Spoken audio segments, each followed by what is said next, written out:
ফরিদ ভাই, বাংলাদেশের মংলা বন্দর পরিচালনার দায়িত্ব চীনকে দিতে চলেছে সরকার। ভারতীয় গণমাধ্যম সংবাদ প্রতিদিন বলছে, বঙ্গোপসাগরের মংলা বন্দরে চীনা আধিপত্যে সিঁদুরে মেঘ দেখছে দিল্লি। আপনার কি মনে হয় দিল্লি সিঁদুরে মেঘ দেখছে, ফরিদ ভাই? দিল্লি সিঁদুরে মেঘ দেখছে কিনা জানি না, কিন্তু বাংলাদেশের কপালে যে শনি লাগবে এটা আমি নিশ্চিত। কারণ চীন কিন্তু সি প্যাক করেছিল আপনার পাকিস্তানে। সেই সি প্যাকের পরিণতি কি আমরা সবাই জানি। আপনি এখানে চীন যখন মংলা বন্দর, এখন এই মংলা বন্দর যদি ভারতকে দিয়ে দিত তাহলে কিন্তু আবার এতক্ষণ স্বাধীনতা খতরেমে হইতো, ইসলাম খতরেমে যাইতো, দেশ খতরেমে যাইতো, পতাকা খতরেমে যাইতো। দেখতেন বাইতুল মুকাররম গরম হয়ে যাইতো, প্রত্যেক মসজিদের মিম্বর গরম হয়ে যাইতো, নামাজ পড়া বাদ দিয়ে, আল্লাহর নাম বাদ দিয়ে, রোজা নামাজ বাদ দিয়া সেখানে এটার বিরুদ্ধে ফতোয়া দিত। তারপর পল্টন ময়দান গরম হয়ে যাইতো, বামপন্থীরা গরম করে, আনু মোহাম্মদের চেলারা নেমে যাইতো, শাহবাগে চিঙ্কুবামেরা নেমে যেত, শেষ শেষ, দেশ শেষ। কিন্তু এখন চীনকে দিয়ে দিচ্ছে, কোনো সমস্যা নেই। দেখ, আলহামদুলিল্লাহ, চীনকে দিচ্ছে, আমিও খুশি।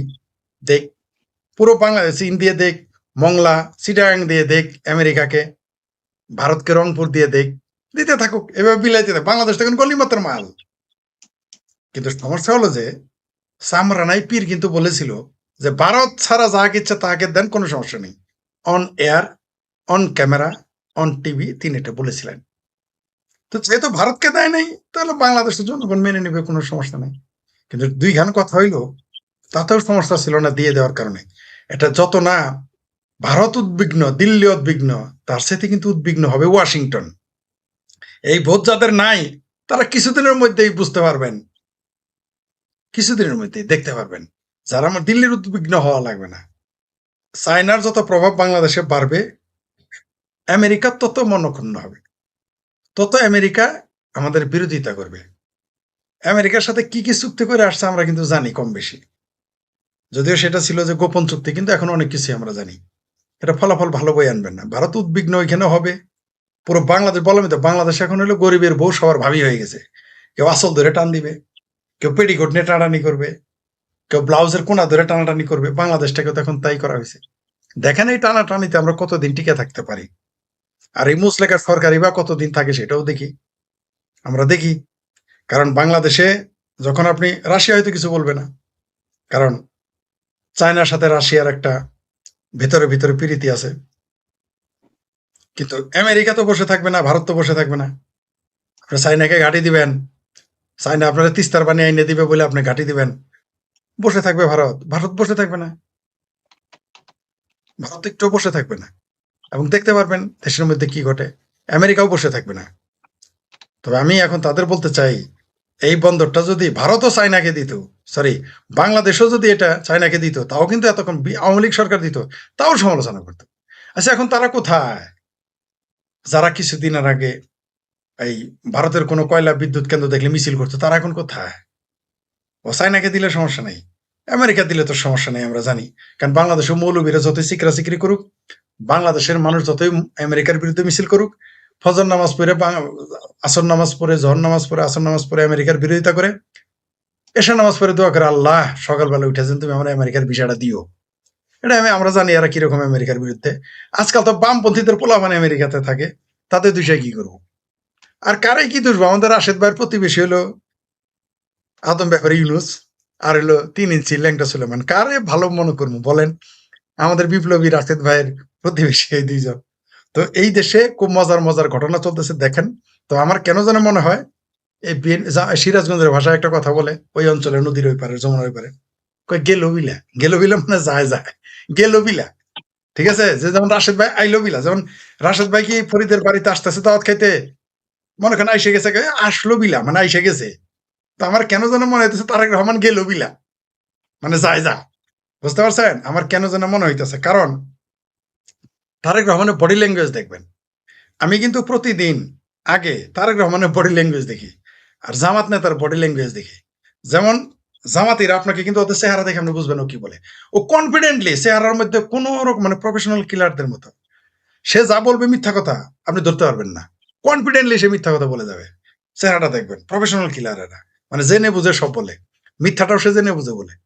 তাই ওদের বুঝবেন না আপনি? তো ওদের চেহারা তো দেখি কেমন। তারেক রহমানের চেহারা দেখলেই বোঝা যায় উনি যে মুসলেখা, এই যে আমি তার নাম দিয়েছি মুসলেখা সরকার, এখন তো আপনারা বলা শুরু করছেন, আগে তো আপনারও ২ সেট পারলে আপনারও একটু মনে হবে এই এটা কি কয়। ঠিক আছে, অবশ্য রাশেদ ভাইরা তার নাম দিয়েছে নাকি কি প্রধানমন্ত্রী যেন, আরে পরাধীন। পরাধীন প্রধানমন্ত্রী। ভাই পরাধীন প্রধানমন্ত্রীও কিন্তু স্বাধীনতা ঘোষণা দিতে পারে, কারণ আমরা পরাধীন আপনি বললাম আমি স্বাধীনতা ঘোষণা করলাম, কিন্তু মুসলেখা কিন্তু কোনোদিন স্বাধীনতা ঘোষণা করতে পারে না। পরাধীন আপনি তো তার উন্নত, তারা তো আপনারা জাতে তুলছেন, আমি অত জাতে তুলতে রাজি না। আপনারা তো তুলবেনই, কারণ আপনারা 3 ইঞ্চির প্রতিবেশী, ল্যাংটা ছেলে আর হইলেন এই আদম ব্যাপারী ইউনুসের প্রতিবেশী, আপনারা তো একটু টান থাকবে ওইদিকে। যাই হোক, সেটা অন্য বিষয়। এখন যেটা বলতেছি, এই যে চীনকে যে করিডোর দিল, আর করিডোরও কিন্তু দিবে, শুধু মংলা বন্দর না, মার্শাল্লাহ করিডোরও দিয়ে দিবে। এই করিডোর দিতে দিতে তারা নিজের যাওয়ার আর ডোর খুঁজে পাবে না, বুঝতে পারছেন? করিডোর দিতে দিতে নিজের ডোরিমন হয়ে যাবে, ওই কার্টুন ছবির ডোরিমন হয়ে যাবে কিছুদিনের মধ্যে তারেক রহমান, খুঁজেই পাবেন নাকি। তবে আমাদের বাংলাদেশ একদিকে জঙ্গিবাদ, এই যে কালেমার পতাকার নামের ফাত্রামি করে বাংলাদেশকে জঙ্গিবাদের চেহারা দিয়ে দিল।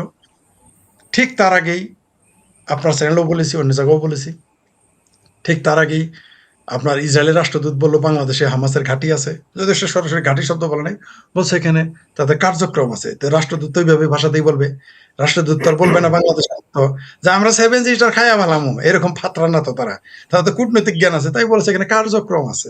বিষয় ওইখানে কথা, বুঝতে পারছেন? যে পাত্রী দেখতে যাইতেছি কেউ বলে অটো করে নিয়ে, ওইরকম আর কি। জি ফরিদ ধন্যবাদ। ভাই, দর্শক কমেন্ট করেছেন, কমেন্টটা একটু নিয়ে নেই, কমেন্ট গুলো হারাই যায়, আমি পরে খুঁজে পাই না, বহুদূর চলে যায়। দর্শক বলছেন ভারত উদ্বিগ্ন নয়, আমেরিকার সঙ্গে নন ডিসক্লোজার এগ্রিমেন্ট করার পরে চীনকে চীনকে বাংলাদেশকে ঢুকতে দেওয়ার কারণে আমেরিকা নিজে বাংলাদেশকে গাঁজা বানিয়ে দেবে, এই ধরনের একটা কমেন্ট করেছেন একজন দর্শক। যিনি কমেন্টটা করেছেন অত্যন্ত গুরুত্বপূর্ণ কমেন্ট, গুরুত্বপূর্ণ মন্তব্য তার এই এক বাক্যই যথেষ্ট। বাংলাদেশে কি হবে এক বাক্যে বোঝা যাচ্ছে। তিনি স্ট্রেট বলে দিয়েছেন, কোন রকম ফাতরামি করেন নাই, কোন রকম কূটনৈতিক ধার ধারেন নাই, ডক্টর ইউনূসের মতো স্ট্রেট কাট বলে দিয়েছেন, এবং ওনার কথা সত্য। কারণ এই যে আরেকজনও লিখছে, উনি আবার লিখছে ভারত মজা নিচ্ছে, আসলে ভারতের জন্য ভালো হয়েছে। তো ভারত এই জন্য দেখবেন অপেক্ষা করে, ভারত চুপচাপ বসে থাকে, সে তার হাতে টাইম নিয়ে তার কোর্টে চুপ করে বসে থাকে। ওই যে অনেকটা আয়ের মাছ মারতে আমি দেখেছি, নদীর মধ্যে দেখতাম কি একটা লোক বসে থাকে, কোমর পানিতে গিয়ে চুপ করে, ছোটবেলা বুঝতাম এই লোকটা নদীর মধ্যে বসে থাকে কেন, পরে শুনে ওই লোকটা আয়ের মাছ মারার জন্য বসে আছে। সে কিন্তু সন্ধ্যার পরে বসে সারা ভোর পরে একেবারে ফজর নামাজ পর্যন্ত সে বসে থাকে পানির মধ্যে চুপ করে, একটা বড় আয়ের মাছ ধরার জন্য। ভারত এরকম চুপ করে বসে থাকে, ভারত অপেক্ষায় থাকে। আমরা তো পুঁটি মাছ, দারকিনা মাছ, চেলা মাছ, ঢেলা মাছ, ফেকা মাছ, ভুইটা মাছ, গোসই মাছ, লাইটটা মাছ ধরার জন্য বসে থাকি। কিন্তু যে পাঙ্গাস মাছ, যে বড় মাছ ধরে সে কিন্তু আরি মাছ ধরে, সে কিন্তু নদীর মাছ পানির মধ্যে কোমর পানি থেকে চুপ করে বসে থাকে, তারা কেউ বুঝেই না যে সে এত বড় মাছ ধরতেছে। তো ভারত এরকম চুপ করে বসে আছে। এই যে দেখেন খেলা জমে গেল, এখানে বন্দর দিয়ে দিল, আবার করিডোর দিয়ে দেবে, আমেরিকা বসে থাকবে না। তার মানে আমার কেন যেন মনে হচ্ছে যে সৌরানি দুয়ারনের মতো হবে, দেখাইছে ওই দিক মংলা, কিন্তু কোন দিক যে যাবে আমরা বুঝতে পারতেছি না।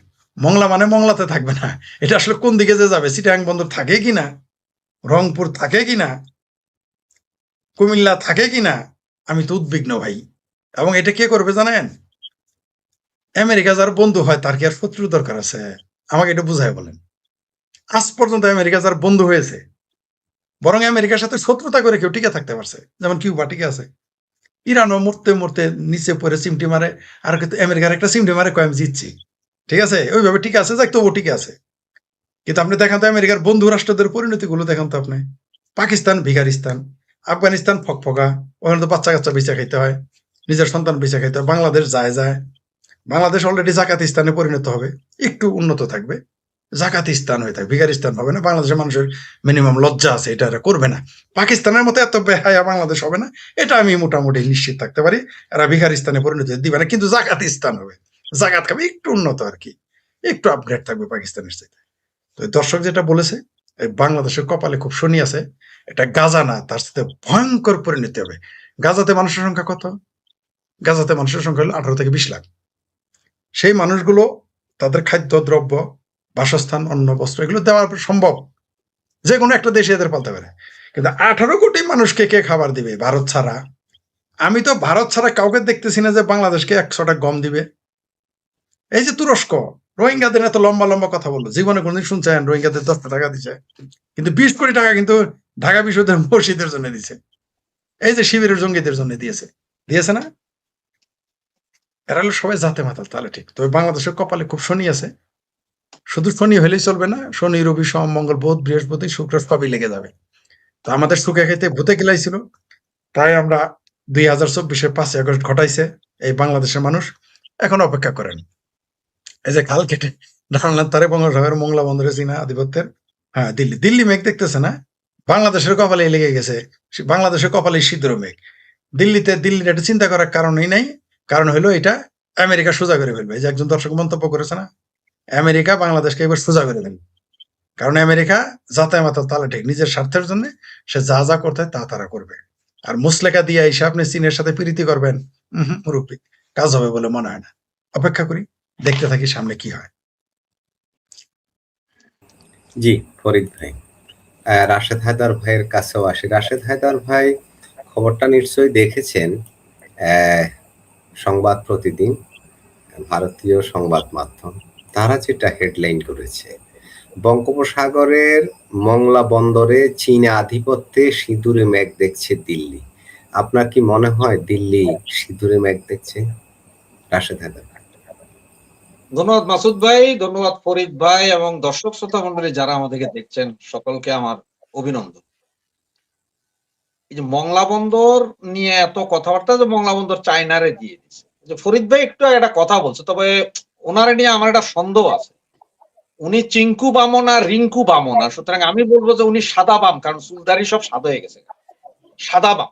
নাইলে উনি এইভাবে বলতে পারতো না যে খালি ভারতরে দিলেই আমরা বঙ্গু জাত চিল্লাবো, চায়নারে দিলে চিল্লাবো না। উনি বুঝেই নেই কাহিনী। চায়নার 72% লোক হয়েছে যে না নাস্তিক, ধর্ম বিশ্বাস নাই, 72% লেখা রাখেন একটু কাগজ। তার মধ্যে আবার 40 থেকে 45% লোক হচ্ছে যে চরম নাস্তিক, তার মধ্যে ধর্মই নেই। এরপরে দ্বিতীয় বৃহত্তম ধর্ম যেটা বলে সেটা হচ্ছে খ্রিস্ট ধর্ম, মানে খ্রিস্টান। এরপরে আছে বৌদ্ধ ধর্ম, এরপরে আছে ওদের আরেকটা কি যেন মনসা ধর্ম নাকি। আর চায়না, পৃথিবীর সবচেয়ে সর্ববৃহৎ যত দেবদেবীর মূর্তিগুলো সব চায়নাতে আছে।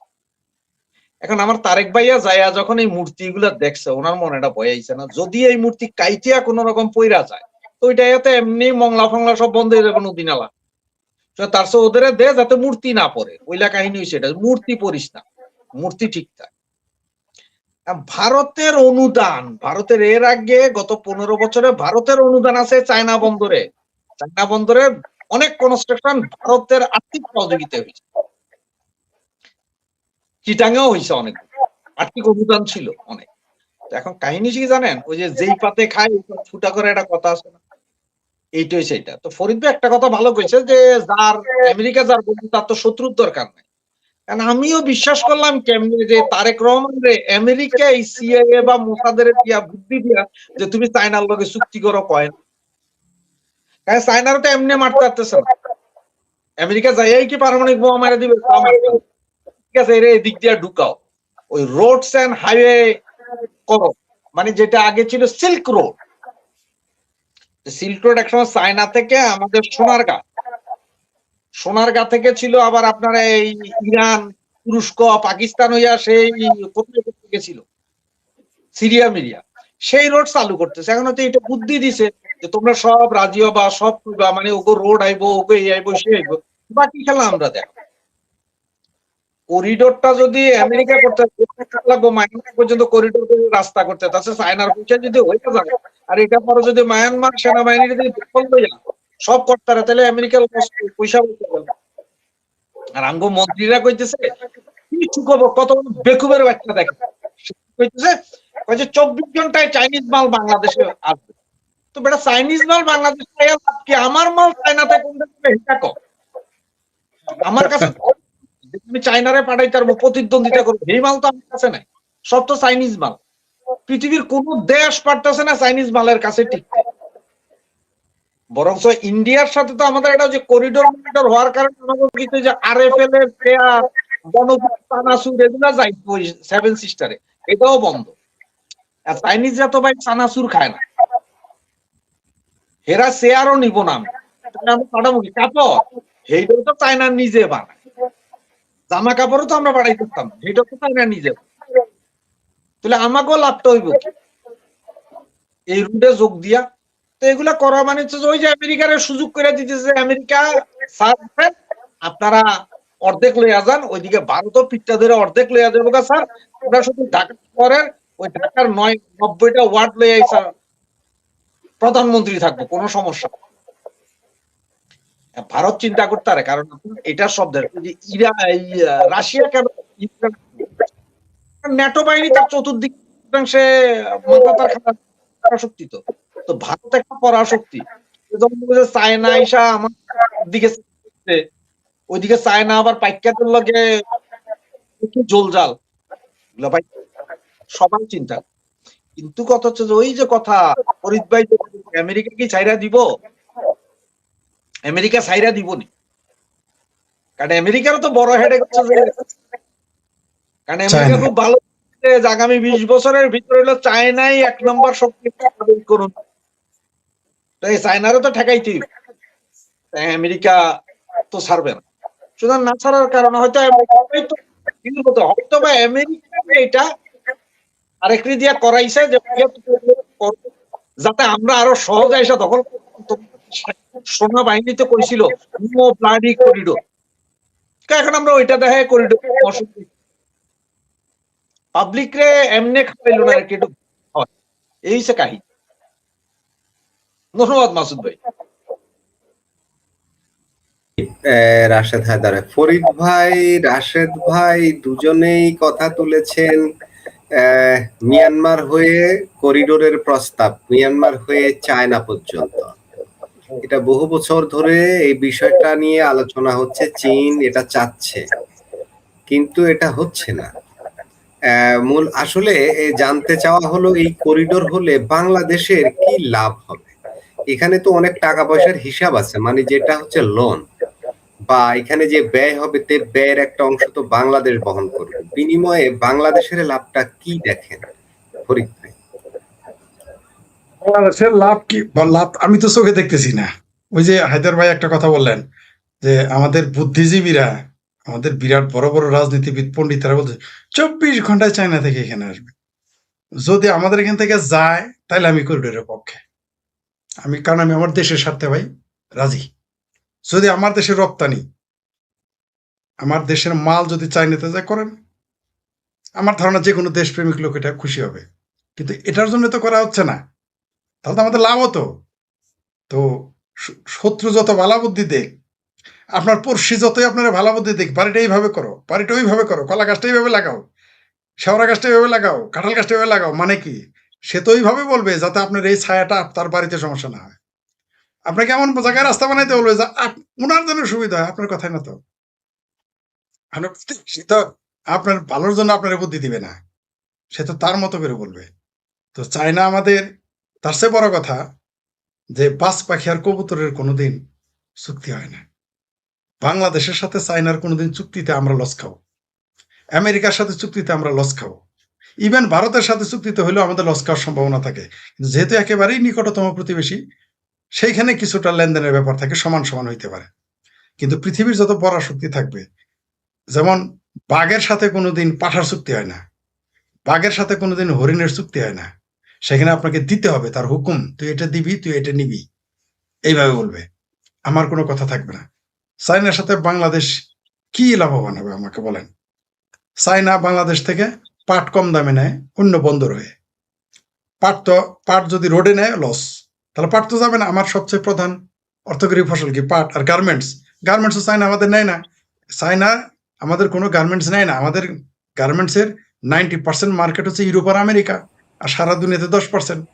তাহলে তার মানে চায়নার কোনো ভূমিকা নাই, কারণ চায়না নিজে সারা দুনিয়াতে এক্সপোর্ট করে। তো চায়না তো আমাদের কাছ থেকে নিবে না, তাহলে পাটও যাবে না, গার্মেন্টস যাবে না, কি বেচবেন? বেচতে পারবেন যে গরু লেঞ্জার যে কিছু পশম থাকে ওইটা বেচবেন, আর কিছুই না। রাশেদ হায়দার ভাই একটা কমেন্ট, ফরিদ ভাই একটা কমেন্ট নিয়ে নেই ফাঁকে। দর্শক বলছেন ফরিদ ভাইয়ের কাছে জানতে চাই, এই 24টা ফাইটার জেটের অবস্থা ঈদের ট্রেনের মতো হবে না তো? চীন থেকে যে এই ফাইটার গুলো কেনার কথা, উনি ঈদের ট্রেনের মতো হইলে ধাক্কায় ধাক্কায় উঠে যাইতো। এই চীনের 24টা ফাইটারের ট্রেনের অবস্থা কি হবে জানেন? বলে দেই, ওই কমলাপুর টু নারায়ণগঞ্জ, কমলাপুর টু ওই যে ডেমো ট্রেন যায় না, ডেমো ট্রেন একটা চাইনিজ ট্রেন, ওই দশা হবে। আর কিছু খুঁজে পাবেন না। চাইনিজ মাল মানে ওটা চলবে না। চাইনিজ মালের কোনো ভরসা নাই, কোনো ভরসা নাই। এমনকি বলা হয়েছে করোনা যে চাইনা থাকে, সে করোনাই দেশে টিকে নাই। এত ভয়াবহ করোনা, সে করোনাই টিকে নাই, করোনা ভাইরাস টিকে নাই। চাইনিজ মালের 5 পয়সার ভরসা আছে? ওই চাইনিজ বিমান এনে কি করবে? ভারতের বিরুদ্ধে বহন আচ্ছা, এই যে বাংলাদেশ বিমান কিনতেছে, কার বিরুদ্ধে যুদ্ধ করবে? কার বিরুদ্ধে? আমার ডাইনে, আমার আগে মাসুদ ভাই, পিছনে হায়দার ভাই, তাহলে মারামারি তো তার সাথেই হবে, তাই না? এত কারণ মানে ভারত আর বার্মা, বার্মার সাথে পারবে, বার্মার জি। ফরিদ ভাই আর একটা কমেন্টও নেই, সেটা হচ্ছে একজন বলছেন ভারত বাংলাদেশকে 55 বছর থেকে পানি নিয়ে বৈষম্য করতেছে, চীন ব্যথিত, ব্যথিত বানানটা ভুল, হয়তো টাইপিং এ করতে পারেনি ওইভাবে। বাংলাদেশের আর কি রাস্তা আছে, মানে চীন ব্যতীত বাংলাদেশের আর কি রাস্তা আছে, মানে চীনে গেলেই পানি চলে আসবে, মনেরটা কি এরকম? না না, আরো আছে তো, ওনাকে বলেন একটু পাকিস্তান আর আফগানিস্তান। আর এই আছে না, কে বলে? শুধু পাকিস্তান না তো, চীন 54 বছর আপনার এত শাসন করছে, ভারত একে শেষ করে বলেছে দেশটারে। 54 বছরে এত শাসন করছে যে আপনার $40 বিলিয়ন থেকে $400 বিলিয়ন গেছে বাংলাদেশ। ঠিক আছে, খুব ক্ষতি করছে। আপনারা একটা কাজ করেন, চীন ছাড়া তো কোনো জায়গা নেই, নাস্তিক চীনে যেমন লজ্জা করে না, যে চীন উইগুর মুসলমানদের উষ্টায় সারাদিন, দিনের মধ্যে 24 ঘন্টা, যেখানে মোহাম্মদ নাম রাখতে দেয় না, যেখানে 40টার নাম লেখা মুসলমানদের নাম নিষিদ্ধ করে দিছে, যেখানে মসজিদের টয়লেট বানায়। আরে ভাই, আপনি সেই চীনে যান, লজ্জা থাকা এই ফাত্রামি আর কত? এখন আপনার ইসলাম খতরামে যায় না, এখন ইসলাম খতরামে নাই। তা আপনার ভাই, চীনের চাইতে আরো ভালো 2টা দেশ আছে।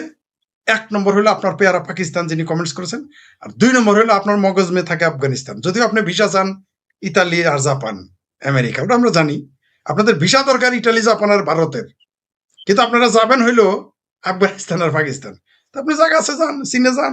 চীন তো আপনারা জায়গায় দিবে না। চীন তো আপনি তো ভিসাই পাবেন না চীনে যাইতে। Pakistan visa free, Afghanistan visa free, যান। আরো 2টা দেশ আছে তো, আমি না করতেছি না তো। পাকিস্তান, বাংলাদেশ তো আপনার 54 বছর পানি নিয়ে বিরাট শোষণ করছে। বাপ রে বাপ, শোষণের ছোট কোলাইতেছে না আপনার। আপনারা যে নিজেরা যে নদী মাইরা ফেলাইছেন, বাংলাদেশে যে নিজেরাই নিজের নদী গলা টিপে মেরে ফেলছে। বাংলাদেশের কোন নদীটা, নদী, পথ, খাল সব বন্ধ করে দিচ্ছে, এটাও কি ভারত করছে?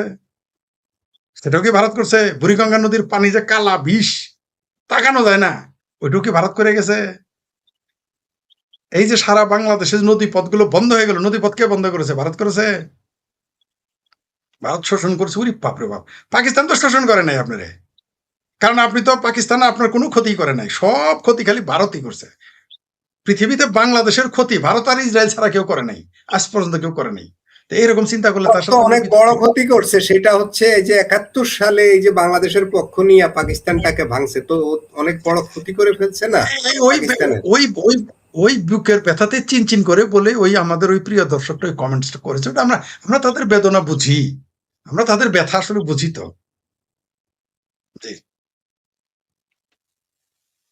ফরিদ ভাই, রাশেদ হায়দার ভাই, আসলে আপনার আলোচনায় এটা ছিল, আমি আরেকটু ডিটেইল জানতে চাই যে বাংলাদেশের কি লাভ হবে এই যে করিডোর যেটা হওয়ার কথা, বাংলাদেশ হয়ে মিয়ানমারের ভিতর দিয়ে চীন পর্যন্ত, এটা হলে বাংলাদেশের কি লাভ? এখানে তো খরচ আছে না, এটা তৈরি করতে গেলে যেই ব্যয়ের একটা অংশ তো বাংলাদেশের ঘাড়ে আসবে ঋণ হিসেবে। তো আমাদের কি লাভ হবে? আপনার কি কোনো ধারণা আছে যে আমাদের কি লাভ হতে পারে? ভাই, আপনারা বারবার আমারে খোঁচান, এরপরে আমি কিছু কইলে কলজা হাজী সাহেবের বুক খারাপ। আপনি চাইনিজ বেডিগুলারে দেখছেন, সব একই রকম। 3টা-4টারে এক লগে খাড়া করালে কইতে পারবেন না কোনটা শি জিনপিং, কোনটা চি জিনপিং, কোনটা টি জিনপিং। ঠিক বারগুলোরও সেম, এগুলো সব সুন্দর সুন্দর। একটা লাভ হবে অন্তত, এগুলার এই যে প্রেম করে এখন আর ফ্লাইটে আইতেব না, এরা প্রেম করে করে এমনিই দেশে ঢুকবে। আর এই রোডের আশপাশে দেশের ঢুইকা যে কি হবে সেইটার কল্পনাতীত, সেটার কিছু না, লাভের মধ্যেই একটা হইতে পারে যে আমরা ওই যে হাইব্রিড বা সংক্রামক গরু মোটা তাজাকরণ বিভিন্ন সুন্দর সুন্দর গরু দেখেন না, এইরকম হয়তো প্রোডাকশন হবে, এছাড়া আর কোনো লাভ দেখি না।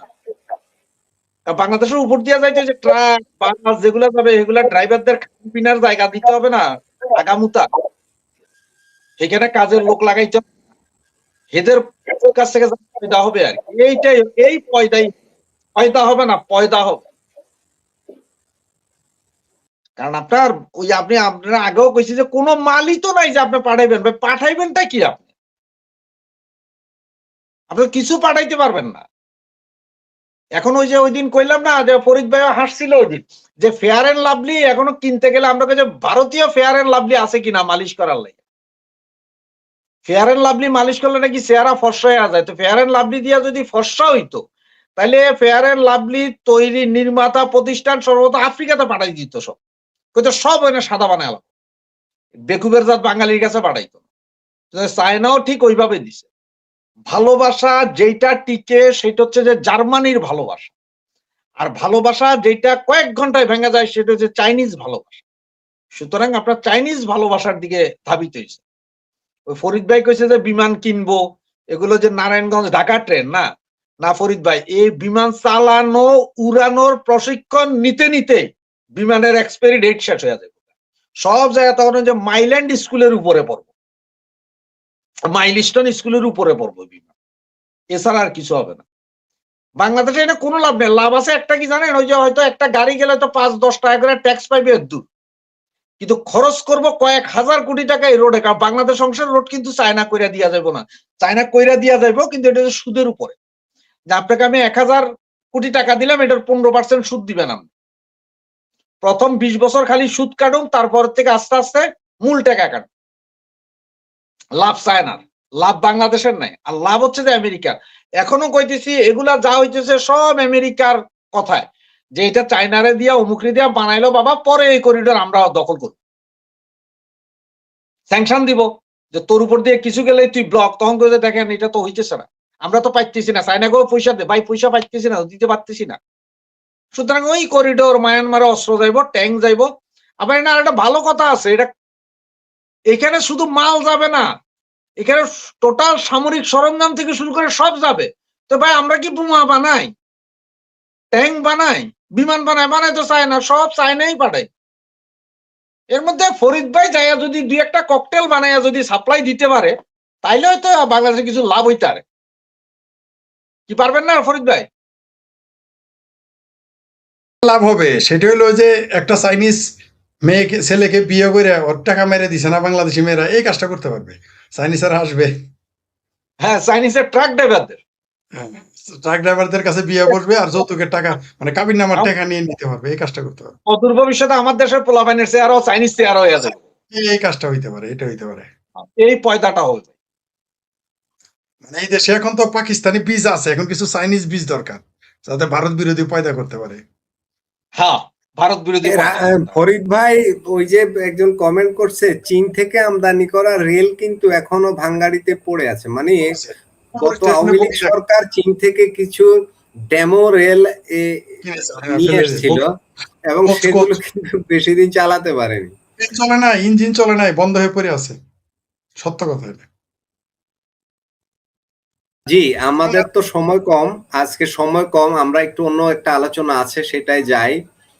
ফরিদ ভাইয়ের কাছে যাই। ফরিদ ভাই, ঘরের টাকা ব্যাংকে আনতে 500 ও 1000 টাকার নোট বাতিলের প্রস্তাব দিয়েছেন বিএনপির এমপি এম মাহবুব উদ্দিন খোকন। এমন হলে কেমন হবে ফরিদ ভাই? Welcome welcome. আমি তো চাই এরা যা, কারণ এদের তো কোনো কাম নাই। শুনেন, এদের নাই কোনো কাম, খই বাজে, একটা কিছু করতে দিবেন না। এদের কোনো উন্নয়নমূলক কাম নাই, রাস্তাঘাট 1 ইঞ্চি বাড়ায় নাই, একটা কালভার্ট বানায় নাই, ব্রিজ বানায় নাই, 1 ইঞ্চি রেল বাড়ায় নাই, পানিপথ, নদীপথ, আকাশপথ বন্ধ হয়ে আসতেছে। একটা কাজ তো করতে দিবেন। একটা কাজ তারা বাইর করছে, কত জানান। কারণ কোন সময় যেন বুদ্ধি নাশে, মানে যখন তার সময় খুব কাছে চলে আসে তখন বুদ্ধি কিন্তু নাশ হয়ে যায়। ঠিক আছে, তাদের বুদ্ধি নাশ হইতেছে। এরা টাকা বদলায়, বাংলাদেশের টাকা বদলাবে, বদলাইতে দেন। এদের বঙ্গবন্ধুর ছবি আছে দেখে এদের মনে পড়ক বেদনা। বঙ্গবন্ধুর ভাস্কর্য ভাঙলাম, তারপরে বঙ্গবন্ধুর 32 নম্বর ভাঙলো, এত কিছু ভাঙার পরেও তাদের এখন বঙ্গবন্ধুর ছবি দেওয়া করুক, সমস্যা নেই। পাসপোর্ট থেকে ইসরায়েল অ্যাকসেপ্ট ইসরায়েল উঠাইলাম, আবার যুক্ত করলাম। তো এরা কাজ, কিছু কাজ করতে দেন, কাজ নাই তো, কিছু একটা করতে দিতে হবে। কারণ আমার ভাবির পোলারা গেছে, কোনো কাজ নাই।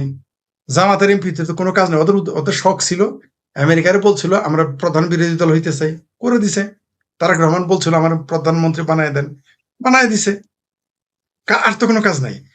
এরা কাজ করবে তো দূরের কথা, প্রতিশ্রুতি দিতে পেরেছে। এখন আমাকে বলেন তো হায়দার ভাই, দিয়েছে কি কোনো, যে আমরা এটা করব, আমরা 5 বছর এটা করব, শুধু এটুকু বলুক। বিএনপিরাই হাসে, কেন হাসে জানেন? যদি বলে 5 বছরের মধ্যে আমরা এটা করব, পঞ্চবার্ষিকী পরিকল্পনা আমাদের আছে, যে হায়দার ভাইয়ের যে 2 প্রতিবেশী, একটা লাইনে প্রেসিডেন্ট বানাবো, ওই যে বুইরা লোকটারে ইউনুসরে, আর একটা আছে ল্যাংটা সুলেমান, তার স্বরাষ্ট্র, এটি বলুক, আমরা শুনতে চাই। এই সাহস তাদের নাই, কারণ তারা তো জানে তারা টিকতে পারবে না। তো এখন সংসদে এক এমপি বলে 50 বছর আওয়ামী লীগ ক্ষমতায় আসবে না, আরেক এমপি বলে যে তারা টাকা আর বদলাবে, টাকা পয়সাও বদলাক, সমস্যা কি, আরো কিছু বদলাক। তারা চাইলে সংসদটাকেই বদলায় ফেলাক, পুরো বাংলাদেশই তখন বদলাই ফেলতেছে, পুরো বাংলাদেশের চেহারাই তখন পাল্টাই ফেলছে। দেখেন আরো কিছু করতে, কয়দিন পরে দেখবেন এরা গণতন্ত্র বলবো, গণতন্ত্র চাই না, অন্য কিছু বদলাইতে থাকুন, টাকা কেন আরো কিছু এই যে বলছে কমেন্টটা ঠিক এরকম যে তাহলে মানে চায়নার সাথে এইসব চুক্তি করলে কি কি সমস্যা নিয়েই তো আমরা আলোচনা করছি, কি হতে পারে এগুলো অ্যানালাইসিস করছি। উনি বলছেন তাহলে আওয়ামী লীগ সরকার থাকা অবস্থায় কেন চীনের সাথে সম্পর্ক ছিন্ন করে। আমি একটু ওনাকে আমি একটু বলি, তারপর আপনি বললেন যে আওয়ামী লীগ, এই প্রশ্নটা তো আপনি আওয়ামী লীগকে গিয়ে করেন, যে আওয়ামী লীগ কেন ছিন্ন করেনি, আর ছিন্ন করবে কেন সম্পর্ক কোনো দেশের সাথে, অন্য কোন দেশের সাথে সম্পর্ক কেন ছিন্ন করবে? আমি কি পৃথিবীর মুখে কি বিচ্ছিন্ন একটা দ্বীপ থাকবো? আমরা সবার সাথে বন্ধুত্ব, কারো সাথে শত্রুতা নয়, এই নীতি নিয়েই আগাতে হবে। কিন্তু আমরা তো এখন সবার সাথে বন্ধুত্ব, সবার সাথে শত্রুতা নয়, এই নীতিতে বাংলাদেশ এখন নাই। বাংলাদেশ এখন শত্রু চিহ্নিত, বাংলাদেশ এখন কোন কোন দেশকে নিজের শত্রু হিসেবে চিহ্নিত করে রেখেছে এবং সেই পদক্ষেপ নিচ্ছে, খোঁচা দিচ্ছে, পায়ে পাড়া দিচ্ছে, যেটা মনে হয় অনেক বিশ্লেষক এভাবেই বলছেন যে পায়ে পাড়া দেওয়া হচ্ছে। এই বিষয়ে জি ফরিদ ভাই। ভাই এলো পাকিস্তানি পাত্রা লোক, এর কথার কি জবাব দিব? এসে খোঁজা একটু কথার কথা শুনতে চায়। এ চাইতেছে যে সব সম্পর্ক ছিন্ন করে শুধু পাকিস্তান আর আফগানিস্তানের সম্পর্ক করবে, এ হলো এদের মেন্টাল প্রিপারেশন।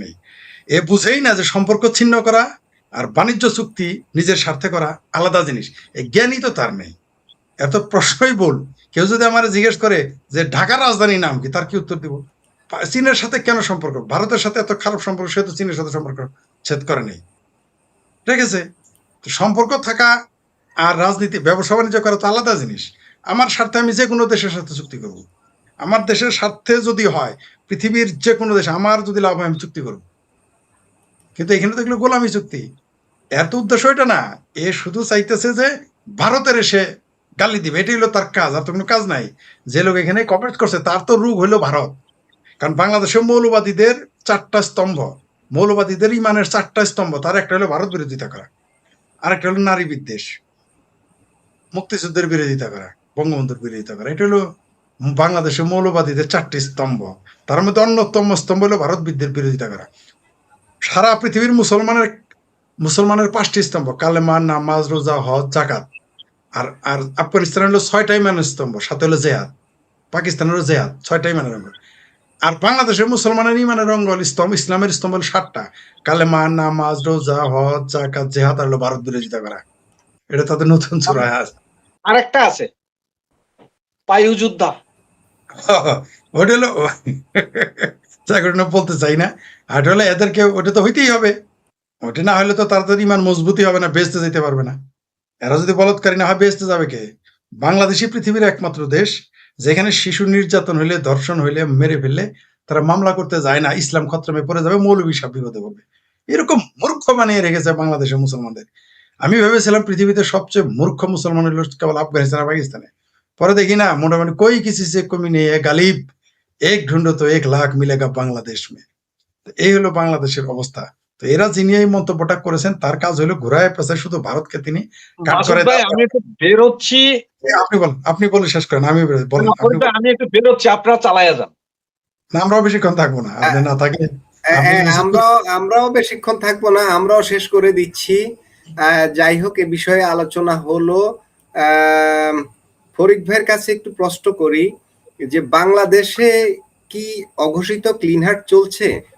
এই যে তুরাগ নদীর কথা বলা হচ্ছে, সেখানে লাশের পর লাশ ভেসে উঠছে, আমাকে না ডোবায় জঙ্গলে পাওয়া যাচ্ছে লাশ, অজ্ঞাত পরিচয় লাশ, কে কোথায় মেরে বস্তা ভরে এনে ফেলে রেখেছে। এই যে ভয়াবহ দৃশ্য সারা দেশব্যাপী, কি হচ্ছে দেশে? কি অঘোষিত কোনো অপারেশন ক্লিন হার্ট চলছে এরকম মনে হয় আপনার, ফরিদ ভাই? এই মুহূর্তে বাংলাদেশে মুক্তিযুদ্ধ এবং মুক্তিযুদ্ধের চেতনার পক্ষে যারা, তাদের বিরুদ্ধে অঘোষিত না, ঘোষিত যুদ্ধই চলছে। তারা ঘোষিত, তারা তো বলেই দিয়েছে বাংলাদেশে জয় বাংলা স্লোগান দিতে দিবে না, ৭২-এর সংবিধান ছুঁড়ে ফেলে দিবে, আওয়ামী লীগকে রাজনীতি করতে দিবে না এই দেশের। জাহিদ পাড়া নাকি বলছে যে যারা যত আওয়ামী লীগ যদি ৫০% হয় তাদের দেশ থেকে বাইর করে দিতে হবে। তো তারা তো ঘোষণা দিয়ে কাজগুলো করতে, এরা তো বলতেছে যে এই বাংলাদেশ আওয়ামী লীগ থাকতে দিবে না, মুক্তিযুদ্ধের পক্ষের মানুষ থাকতে দিবে না। ওই যে তালিবর্ষ ও অন্তস্তকার আহাদি, সে তো বলেই দিয়েছে কোট আন কোট মুক্তিযুদ্ধের বিরোধিতা করার জন্য তারা ২০২৪-এর ৫ই আগস্ট ঘটিয়েছে, জুলাই সন্ত্রাস ঘটিয়েছে, তারা স্বীকৃত, তারা বলেছে। তো আপনি তাহলে এটা কেন বলবেন যে অঘোষিত? তো ঘোষিত। এই মুহূর্তে মুক্তিযুদ্ধের পক্ষের মানুষ ঘোষণা দিয়ে মাঠে নামে নেই, কিন্তু যারা মুক্তিযুদ্ধের বিরুদ্ধে, তারা ঘোষণা দিয়ে নেমেছে, তারা তো নির্যাতন করবেই। লাস্ট তো আজকে তুরাগ নদীতে, এটা নতুন না, ৫ই আগস্টের ৪ তারিখ থেকে শুরু হয়েছে। এবং যতদিন এই মুক্তিযুদ্ধ বিরোধী শক্তি ক্ষমতায় থাকবে, বিএনপি, এই মুক্তিযুদ্ধ বিরোধী বিএনপি, এই মুক্তিযুদ্ধ বিরোধী জামাত, এই মুক্তিযুদ্ধ বিরোধী ভাবির পোলারা যতদিন থাকবে, বাংলাদেশে আওয়ামী লীগ এবং মুক্তিযুদ্ধ পক্ষের শক্তিদের উপরে তারা আক্রমণ চালাচ্ছে। এটা তাদের কাজ, এটা তো ইমানের অঙ্গ। তারা তো ক্ষমতায় এসেছে বাংলাদেশের মুক্তিযুদ্ধের পক্ষের মানুষদের মেরে ফেলার জন্য, এবং এটা করতে থাকবে যতক্ষণ না এদেরকে উচ্ছেদ করবে বাংলাদেশ আওয়ামী লীগ। কারণ তাদের কাজটা কি? তাদের সাথে আপনি কল্পনা করতে পারেন যে শুধুমাত্র জয় বাংলা স্লোগান দেওয়ার জন্য একটা মানুষকে মেরে ফেলে, ছাত্রলীগের মিছিল করার জন্য তাকে পানিতে ডুবে মেরে ফেলে, ভাবা যায়? এবং এখন দেখবেন কোনো মানবাধিকার সংস্থা, দেশি বিদেশি, কেউ কথা বলবে না। এখন বাংলাদেশে কোনো শিক্ষক, শিক্ষিকা, তারপর আপনার মানবাধিকার কর্মী, তারপর গণতান্ত্রিক অধিকার রক্ষা করা কর্মী, এদের আর আসমান জমিন কিছুই কাঁপে না। কিন্তু এর আগে এই হিরো আলম নামে ডিশ আলম, কথিত এক হিরো, সে উচ্চাকায় পরে আসার পড়লেও তার জন্য দেশি বিদেশি বিবৃতি চলে আসতো, মানবাধিকারের যারা দোকানদার তাদের দোকানে আগুন লেগে যেত। কিন্তু এখন বাংলাদেশের মুক্তিযুদ্ধের পক্ষের মানুষদের উপরে এই বিএনপি, জামাত, হেফাজত, চামড়া নাই পীর, আমার ভাবির পোলারা এবং মিলিটারি বাহিনী, মোল্লা মিলিটারি বাহিনী যে অত্যাচার নিপীড়ন চালাচ্ছে, কেউ কোনো কথা বলতেছে না। বাংলাদেশে শুধু মানবাধিকার দরকার হলো স্বাধীনতা বিরোধীদের। আওয়ামী লীগ যারা করে, মুক্তিযুদ্ধের পক্ষের যারা, তাদের কোনো মানবতার দরকার নেই, তাদের মানবিক অধিকার দরকার নেই, তাদের গণতান্ত্রিক অধিকার দরকার নেই, তাদের রাজনৈতিক অধিকার দরকার নেই, তাদের আইনি অধিকার দরকার নেই। সব আইনি অধিকার, গণতান্ত্রিক অধিকার, রাজনীতির অধিকার, বেঁচে থাকার অধিকার, সব অধিকার কেবল স্বাধীনতা বিরোধীদের এই দেশে। শুধু স্বাধীনতা বিরোধীরাই করবে, কারণ দেশটা তখন বাংলাদেশ নেই, পূর্ব পাকিস্তান হয়ে গেছে। এটা তো করবেই, আর পূর্ব পাকিস্তান হলে কি হবে? অবশ্যই মুক্তিযুদ্ধ বিরোধীদের মারবে, এবং তারা ঘোষণা দিয়ে মারতেছে, অঘোষিত না। এটা আমি আপনার সাথে একমত হতে পারিনি। জি, ধন্যবাদ। ফরিদ ভাই, একটা খবর আজকে দেখলাম, সেটা হচ্ছে পটুয়াখালীর বাউফলে শুক্রবারে ঘটনাটা ঘটেছে। বিএনপির একটি মোটরসাইকেল মিছিলে ছাত্রলীগ ও যুবলীগের কর্মীরা হামলা করে ৩০টি মোটরসাইকেল ভাঙচুর করেছে, আহত হয়েছে বিএনপির ১০ নেতাকর্মী।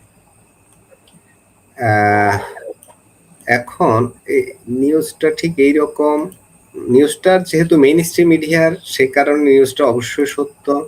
এখন প্রশ্ন হলো, আওয়ামী লীগের এই যে ছাত্রলীগ যুবলীগ কি ধীরে ধীরে মারমুখী হয়ে উঠছে কিনা, বা তারা কি মনে করছে দেয়ালে পিঠ ঠেকে গেছে, ওই ধরনের প্রস্তুতি নিচ্ছে? আপনার কি এরকম মনে হয় যে তাহলে তো দেশের ভয়াবহ পরিস্থিতি তৈরি হবে? আমার যেটা মনে হয়, আপনার কি মনে হয় এগুলো ঠিক, মানে এই ঘটনাগুলো কি সত্য? আপনার কি মনে হয়?